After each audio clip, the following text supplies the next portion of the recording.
Madame, Monsieur, bienvenue, il est 20h15, voici vos infos du soir. La campagne de vaccination suit son cours à travers le royaume. Nous ferons le tour du pays au début de cette édition. Vous serez aussi les témoins de l'élan de solidarité qui s'est emparé d'une partie de la jeunesse marocaine en faveur des populations enclavées, notamment du côté d'Imilchil. Demain à la une et sur 2M, cette question que vous vous posez peut-être, le couvre-feu sera-t-il prolongé au-delà de mardi prochain? Vos réponses dans la deuxième partie d'Info Soir Week-end. Et à quelques mois des JO de Tokyo, nous recevrons l'un des athlètes marocains qui rêve d'or olympique, le champion de triathlon Badr Siwan, est notre invité et il nous parlera de ses ambitions. Et on commence tout de suite avec la joie des supporters marocains que nous sommes aussi. La joie de voir les Lions de l'Atlas se qualifier pour les demi-finales du championnat d'Afrique des Nations qui se joue actuellement au Cameroun. À Douala, l'équipe nationale des joueurs locaux s'est imposée par 3-1 contre la Zambie. Une large victoire de bon augure pour la prochaine et ultime étape avant la finale.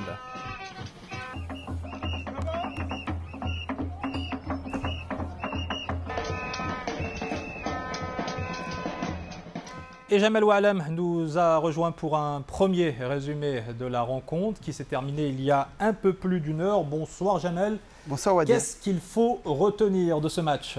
Eh bien Wadir, d'abord, ce qu'il faut savoir, c'est que les hommes de Hossein Hammouta n'ont pas perdu de temps pour marquer les premiers buts. Quelques secondes après le coup de sifflet final, Soufiane Rahimi ouvre le score et met les Lions de l'Atlas sur la voie de la qualification. Dès la 8e minute, c'est Ali Bamamar qui inscrit un second but et met la Zambie la tête sous l'eau. Et ça va s'accentuer avec l'expulsion d'un de leurs joueurs suite à une faute grossière sur Ayoub El Hafidi. Ayoub El Kaabi enfonce lui le clou à la 39e minute sur penalty. La Zambie sauve l'honneur en fin de rencontre. Le Maroc s'impose 3-1 et rejoint le Cameroun pays hôte en demi-finale du CHAN. Le pari de Hossein Hammouta de garder la coupe au Maroc prend forme petit à petit après une entrée poussive. Alors direction Douala, la capitale économique du Cameroun où nous attend Marwan Zrari. Bonsoir Marwan. Alors après l'euphorie de la victoire dans les rangs de la sélection marocaine, on doit déjà penser au prochain tour.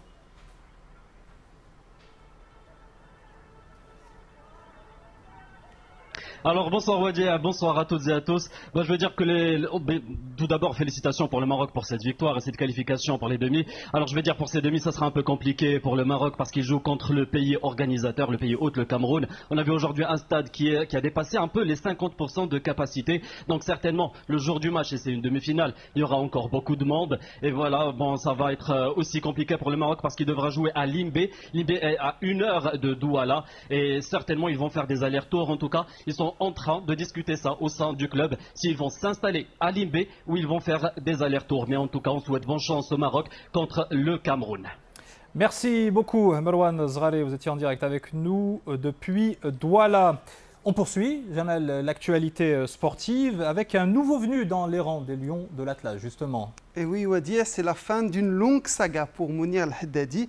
L'attaquant va pouvoir enfin porter la tunique de l'équipe nationale du Maroc.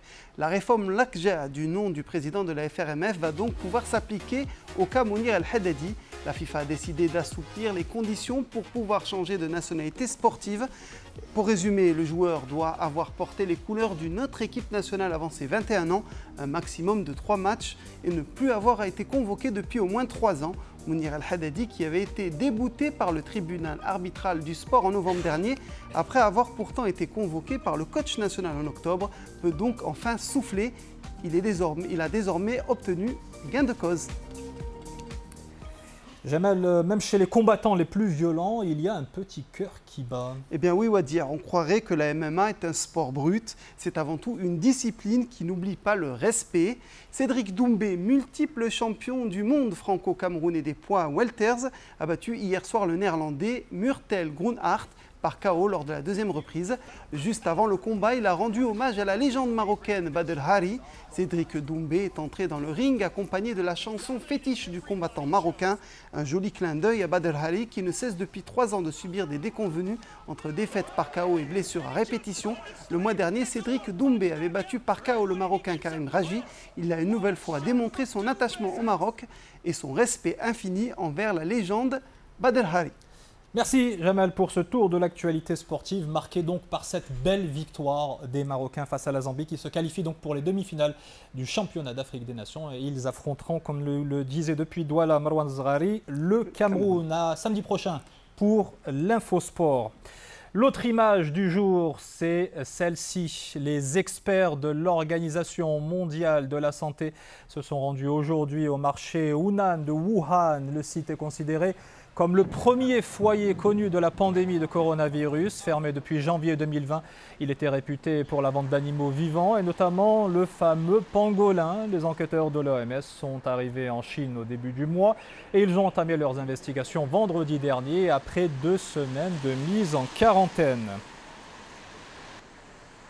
Et pendant ce temps, le Maroc renforce son immunité contre le coronavirus. Aujourd'hui, le nombre des personnes ayant reçu leur première dose a flirté avec la barre symbolique des 100 000, le signe d'une forte adhésion des populations concernées par cette première phase de la campagne nationale de vaccination. Tour du Maroc avec Salim Abnabou. Il fait partie des tout premiers patients à Dakhla à recevoir la première dose du vaccin anti-Covid-19. Comme lui, une centaine d'entre eux ont fait le déplacement ce matin vers les différentes stations de vaccination, mobilisées pour vacciner en priorité les personnes âgées de plus de 75 ans. Du côté de l'Aïoun, la 3e journée de cette campagne inédite se déroule dans de bonnes conditions. La ville compte pas moins de 16 stations de vaccination, à l'image de celle-ci, qui accueille depuis hier matin les personnes les plus fragiles. Vendredi, 10 membres du personnel médical recevaient dans cette ville leur première dose. En première ligne face à l'épidémie, les membres du personnel médical de Guelmim ont reçu leur première dose ce matin dans ce centre de vaccination qui leur est dédié. La priorité a été donnée aux médecins et infirmiers âgés de plus de 50 ans. Ceux âgés de plus de 40 ans pourront se présenter dès la semaine prochaine. Dans la région de l'Oriental, plus exactement à Oujda, les infirmiers et médecins se sont eux aussi vus administrer le sérum, tout comme les éléments de la protection civile concernés par cette première phase du plan de vaccination. Et enfin à Marrakech, quelques 5000 citoyens ont d'ores et déjà reçu leur première injection ce week-end, parmi lesquels des personnes âgées de plus de 75 ans ou membres du corps enseignant. Ils font partie des quelques 100 000 Marocains à s'être rendus au cours de ces 3 derniers jours dans l'un des 2800 centres de vaccination. Et à quelques encablures de Marrakech, parmi les personnes qui se préparent à se faire vacciner, figure notamment Mbark Menouar. Il nous attend du côté donc de la périphérie de Marrakech. Bonsoir, vous avez 80 ans, vous êtes marocain du monde après plus d'un demi-siècle en Belgique. Oui. Vous vivez désormais entre les deux royaumes. Racontez-nous un peu comment est-ce que vous vous y êtes pris pour obtenir votre rendez-vous.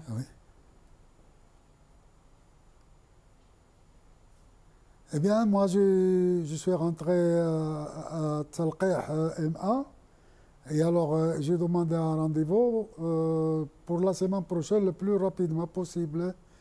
Et moi, je serais heureux d'être parmi les premiers à se faire vacciner.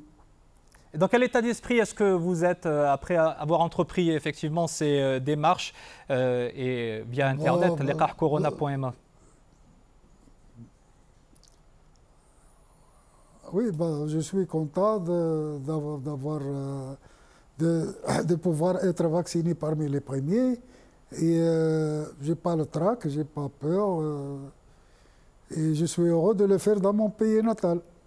Notre équipe vous suivra à Marrakech, jeudi ou vendredi, vous nous avez dit, ou mercredi, enfin bon, dès que c'est fixé, on doit vous donner la date a priori demain et on vous verra vous faire vacciner. On vous donne rendez-vous, nous, vendredi prochain, même heure, même endroit, pour nous dire comment est-ce que tout cela s'est passé. Merci beaucoup, Mbark Menouar, d'avoir été avec nous depuis la périphérie de Marrakech. À vous.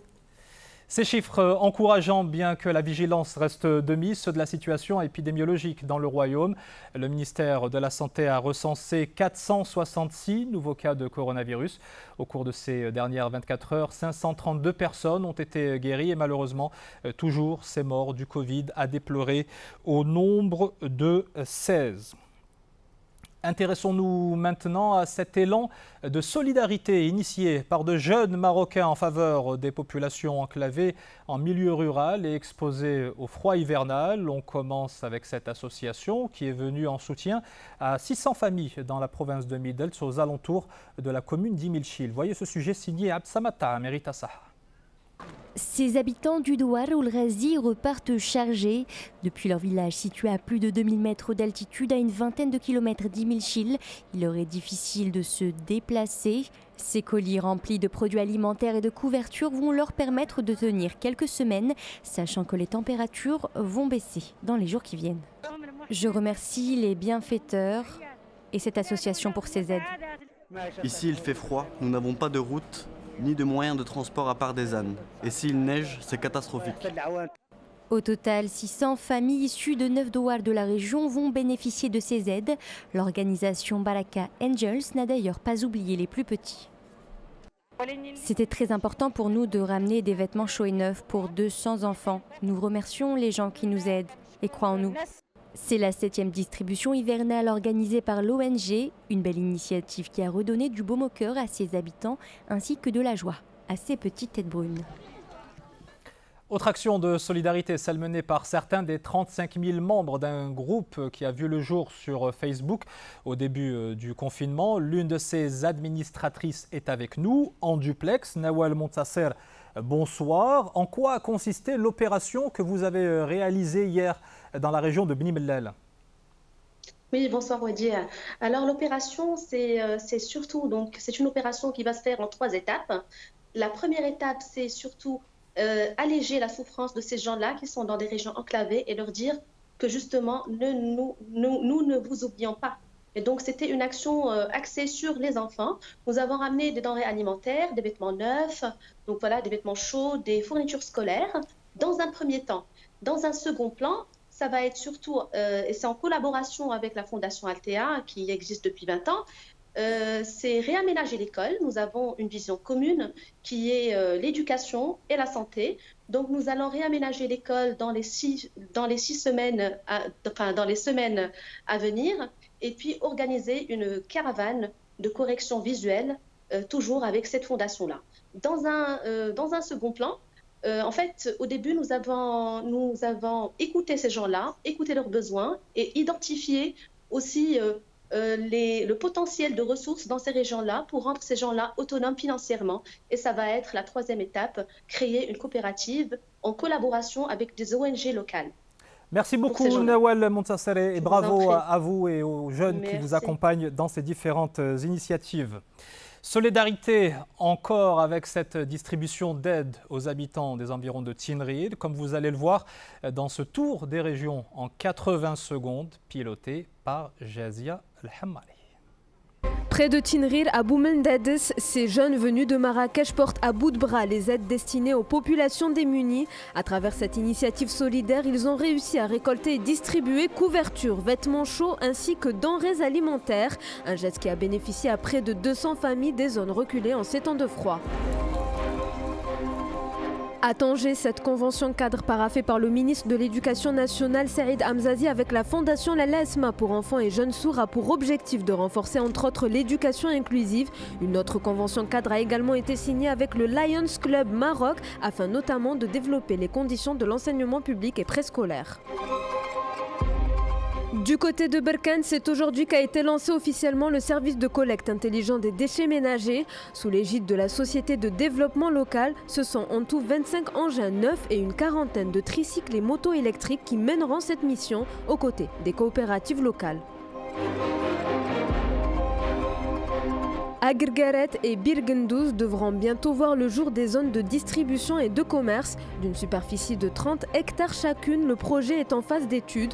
Il a pour but de permettre à la région de se positionner en tant que hub stratégique entre le Maroc et le reste du continent, ce qui renforcera également l'attractivité économique.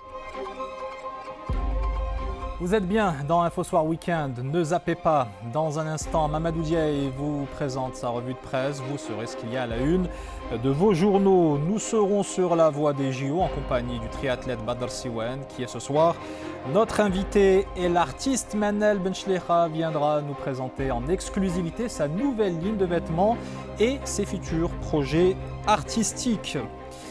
Mais avant cela, dans Demain à la Une et sur 2M, cette question que vous vous posez, peut-être le couvre-feu en vigueur au niveau national depuis le 23 décembre dernier, sera-t-il reconduit? Il arrive à son terme après demain, le 2 février, et à ce sujet, les avis sont plutôt partagés. Voici ce que vous en dites avec Rizlan Taibi et Soumiyat Douhaimi. Restriction de mouvement ou diminution de la prévalence de la Covid, le couvre-feu nocturne a ses adeptes et ses contempteurs. Cette mesure est positive. S'il faut l'annuler, il faut que cela soit progressif. Ça m'intéresse. Personnellement, cette décision est taillée sur mesure pour moi car je commence le travail à 9h et je termine à 17h. Moi, personnellement, je suis avec le couvre-feu. Voir que suite les précautions prises par le Royaume, on a arrivé à maîtriser la propagation du virus. D'autres, en revanche, espèrent que cette mesure ne soit pas reconduite cette semaine. Je quitte mon travail tard et je trouve que tous les services et les magasins sont fermés. Personnellement, je n'approuve pas la décision du couvre-feu. Tout ferme très tôt.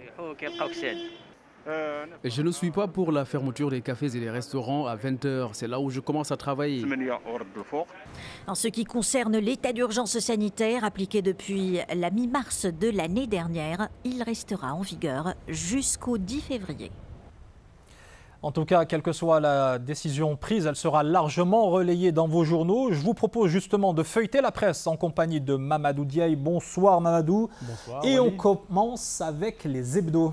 Intensifier la communication sur le vaccin pour rassurer les citoyens, nous dit La Vie Éco. Et pour cela, il y a deux arguments qu'il faudrait mettre en avant. La recherche de l'immunité collective et le retour à une vie normale. Toujours rappeler que l'objectif du Royaume est de vacciner 80% de la population. Et dans les colonnes de Finance News, nous avons les dernières données du HCP relatives aux impacts du Covid-19 sur les entreprises. 44% de celles qui ont moins de 10 ans déclarent n'avoir aucune trésorerie. Ce qui est sûr, c'est que les projets d'investissement ne sont pas d'actualité en 2021. C'est ce qui ressort de l'enquête réalisée auprès de 3600 entreprises. Et Courrier International évoque la controverse autour du passeport vaccinal, controverse entre un dispositif visant à promouvoir un retour à une normalité et le risque de division et de discrimination dans des populations fortement impactées par la pandémie de Covid-19. Et dans nos quotidiens marocains, Mamadou? Al Bayan revient sur le lancement de la campagne nationale de vaccination. Le souverain a reçu la première dose du vaccin, peut-on lire en une du journal. Un signal fort dans la perspective d'un retour progressif à une vie normale. La balle est dans le camp des citoyens, titre les Inspirations Éco qui précise que plus de 6000 équipes médicales sont mobilisées à travers 13 000 stations fixes et mobiles et dans les 12 régions du Royaume. Le Matin a consacré un article sur une étude menée sur l'intégration régionale en Afrique par le Forum économique mondial. Et ce qui en ressort, c'est que justement l'accent est mis sur le succès de l'industrie automobile marocaine. L'Afrique du Sud et le Maroc sont largement en tête des pays constructeurs d'automobiles sur le continent arabe. Merci Mamadou pour ce tour d'horizon de la presse et on vous donne rendez-vous la semaine prochaine. On passe maintenant aux visages qui ont fait l'actu cette semaine. Celui-ci, d'abord, regardez, il est le compositeur de cette musique que vous allez entendre tout de suite. La Traviata est signée Giuseppe Verdi, décédé le 27 janvier 1901 à Milan. Cette semaine, on fêtait donc les 120 ans de sa disparition. Cette demoiselle souriante a inquiété le monde entier à la fin de l'année dernière. Personne n'a plus de ses nouvelles. Puis Diary Sow est réapparue soudainement. La meilleure étudiante du Sénégal qui suivait un cursus à Paris est retournée même aujourd'hui dans son pays. Ce marin français s'appelle Yannick Bestevan. Il vient de remporter le 9e Vendée Globe 2020 à l'issue d'un tour du monde en 80 jours. Pour le moins épique, en effet, il n'a pas franchi le premier la ligne d'arrivée, mais termine tout de même en tête de la course grâce au bonus dont il a bénéficié après avoir porté assistance à un autre concurrent qui était en difficulté. Et enfin, le basketteur Kobe Bryant. De nombreux hommages ont été rendus cette semaine à la légende des Lakers de Los Angeles, un an, jour pour jour, après sa mort dans un accident d'hélicoptère. Et on poursuit avec ce jeune virtuose du ballon rond originaire du Nigeria.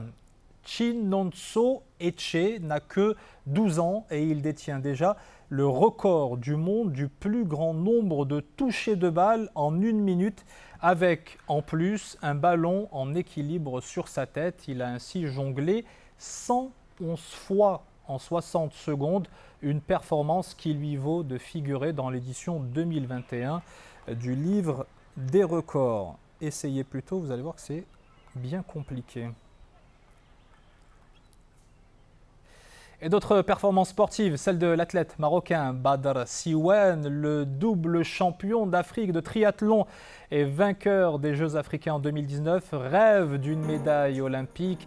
Depuis le report des JO de Tokyo, il ne quitte plus l'asphalte, la selle de ses deux roues et le bassin d'entraînement. Course, vélo et natation font partie de son lot quotidien, même pendant le confinement en France où il vit.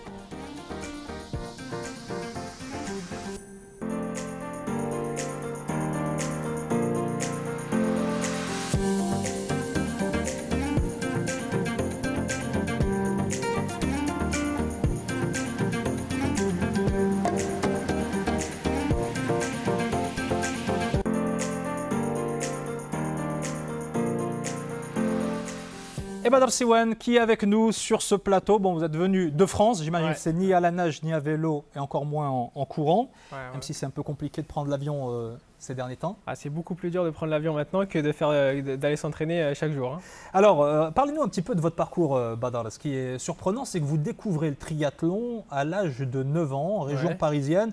Quand on est un enfant, on rêve plutôt de foot, d'ailleurs on l'a vu au début de cette édition, ou peut-être de faire du tennis, ou un sport de combat. Vous, c'était le triathlon, comment ça vous est tombé dessus? Alors c'est très simple, moi j'étais dans la voiture avec mon père, il a vu ça à la télé, et du coup il s'est dit pourquoi pas essayer. J'avais fait du multisport, et du coup j'en avais marre de faire tous les sports. Là-bas c'est un peu la fédération Sport pour tous en France qui gère ça. Et moi je voulais m'essayer au triathlon, et c'est ce que j'ai fait. Du coup, mon père, voilà, c'est sorti comme ça. Et puis moi, je ne me rappelais même plus du prénom. En fait, je lui dis, ok, bon, on va faire ça, on va faire ça. Et j'y suis encore, donc ça veut dire que ça a fonctionné. Ça veut dire que ça a fonctionné. Alors, triathlon, on rappelle, donc c'est 3 disciplines. Voilà, natation, vélo, course à pied, et les distances, sans arrêter. Ouais. Le chronomètre jusqu'à la fin de la course à pied. Et en fait, on va de la plus petite distance. Donc moi, je pratique le sprint et l'olympisme olympique, distance olympique, 750 mètres de natation, 20 km de vélo et 5 km de course à pied. Et les distances mètres, donc la distance olympique, celle qu'on pratiquera à Tokyo, on l'espère, c'est 1,5 km de natation, 40 km de vélo et 10 km de course à pied en sport enchaîné. Donc on arrête le chrono à la fin, donc à l'arrivée en course à pied. Sans arrêter. Pourtant, l'histoire n'est pas aussi belle que vous la racontez, parce qu'à l'âge de 17 ans, vous avez failli tout abandonner. Racontez-moi ce qui s'est passé. On s'entraîne, on va à l'école, au collège, on voit ses potes en train de faire du foot, comme tu dis. Et c'est assez compliqué de tous les jours aller nager, tous les jours avoir envie d'aller faire 2 heures de natation. Et un jour, moi, j'ai voulu tout arrêter. Donc un jour, je me suis vraiment arrêté. J'ai arrêté 6 mois. Et un jour, au mois de septembre, mon père et ma mère sont venus dans la chambre et m'ont dit, est-ce que tu veux continuer? Et en fait, moi, j'avais un manque. En fait, c'est bon, j'avais pris le virus. Là, c'était un bon virus, entre parenthèses. Et du coup, je leur ai dit, ok, moi, je veux continuer, mais je veux être le meilleur. Et c'est à partir de ce moment-là où j'ai eu un pic. Et j'ai été piqué. Et à ce moment-là, j'ai jamais arrêté. J'ai toujours cru en mes rêves. Donc, je me suis à chaque fois fixé des objectifs. Et j'ai mis tout en œuvre pour réussir ces objectifs. Et alhamdoulilah, on est là aujourd'hui et on essaye d'aller aux Jeux Olympiques. Alors, avant de parler des Jeux Olympiques, il y a quand même cette date qui est importante. Et d'ailleurs, les couleurs que vous portez le montrent. En 2013, vous décidez de porter les couleurs du Maroc. Comment vous vous sentez profondément et intimement marocain, ça, personne ne peut le remettre en cause, mais comment on décide en tant qu'athlète de défendre les couleurs d'un pays, en l'occurrence mon celui de pays. ses origines. En fait, c'était tout simple. Moi, dès que mon père est venu dans ma chambre, moi, je lui ai dit, écoute, moi, c'est ça, mais j'essaye d'aller en équipe de France. Une fois que je suis en équipe de France, je ferai tout pour aller en équipe du Maroc parce que voilà, le but, c'est pas d'aller au Maroc et être nul, entre parenthèses. Donc moi, je voulais être vraiment le meilleur. Et à partir de ce moment-là, j'ai tout fait pour courir avec le Maroc parce que j'avais un compatriote là qu'on voit là, Mehdi Sadik, qui était déjà en train de courir pour Londres et pour Rio à cette époque-là. Et du coup, c'est grâce à lui que je suis rentré dans ce moule fédéral avec le Maroc. Et depuis que la fédération est créée, il y a une équipe et voilà, c'est une famille. C'est vraiment une famille. À l'origine, vous vous prépariez donc pour Tokyo pour 2020. Voilà. Et le confinement est arrivé par là. Comment s'est passé à la fois le choc psychologique parce qu'il y a eu l'annonce du report et la contrainte de s'entraîner à la maison? Ça ne doit pas être facile de faire les 1500 mètres dans sa baignoire. Ouais, impossible. Et j'ai essayé de les faire dans la Seine, c'est pas possible non plus. Ouais, c'est compliqué. Un peu plus dangereux, ouais. Mais on était bloqué à l'île Maurice avec Mehdi sur une course qualificative pour aller aux Jeux Olympiques. Et en fait, en gros, ce qui était compliqué, c'était déjà de se rapatrier dans notre pays. Heureusement qu'on avait notre DTN qui a tout géré pour nous. Et puis après, pour s'entraîner à Paris, on devait courir à 1 km de la maison. On devait faire du vélo à la maison, donc sur une application qui s'appelle Zwift. On a tous essayé ça. Et en natation, écoute, PPG, abdos, gainage, voilà, pendant 2 mois et demi avant de sortir de la maison. Alors, Tokyo 2021, pour l'été prochain, comment ça s'annonce? Ça s'annonce, on espère que, voilà, on s'entraîne, l'objectif c'est d'y aller, donc on s'entraîne pour. Maintenant, on voit le contexte actuel, donc en fait, voilà, on s'entraîne, notre objectif c'est d'être le meilleur. Le ticket, vous l'avez déjà composté? Alors le ticket, on ne l'a pas encore avec Mehdi. Ouais. On aimerait l'avoir à 2, donc ça sera que l'un de nous deux qui aura ce Graal, on va dire, pour montrer le drapeau marocain. La première fois qu'on montre le drapeau marocain. C'est compliqué psychologiquement d'être en concurrence avec son pote. Ouais, mais c'est comme un frère. En fait, on se déplace. Voilà, j'ai une petite anecdote. Je suis tombé très très malade. J'ai eu une intoxication alimentaire l'année dernière en Afrique du Sud.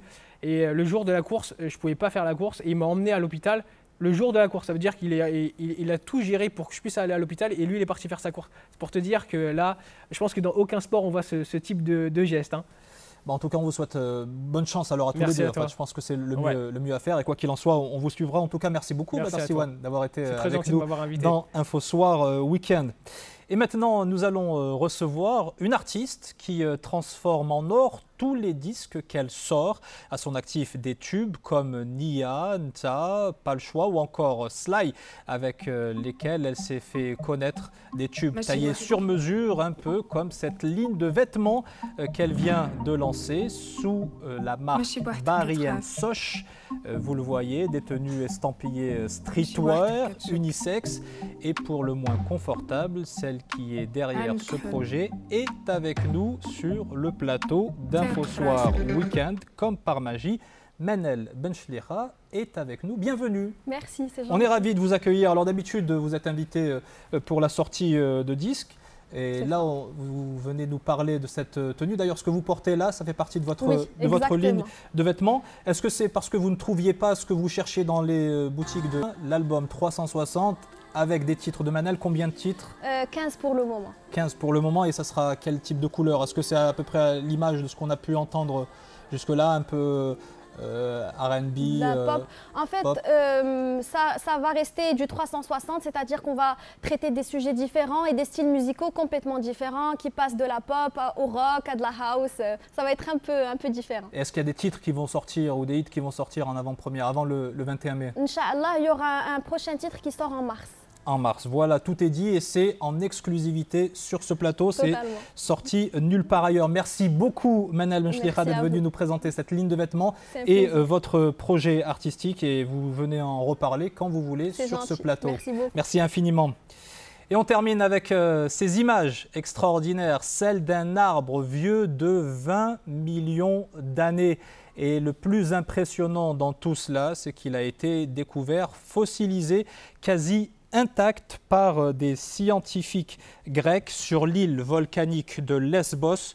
La trouvaille a eu lieu au cours d'un chantier routier près d'une ancienne forêt pétrifiée, un site de 15 000 hectares protégé par l'UNESCO qui est le résultat d'une éruption volcanique survenue il y a 20 millions d'années.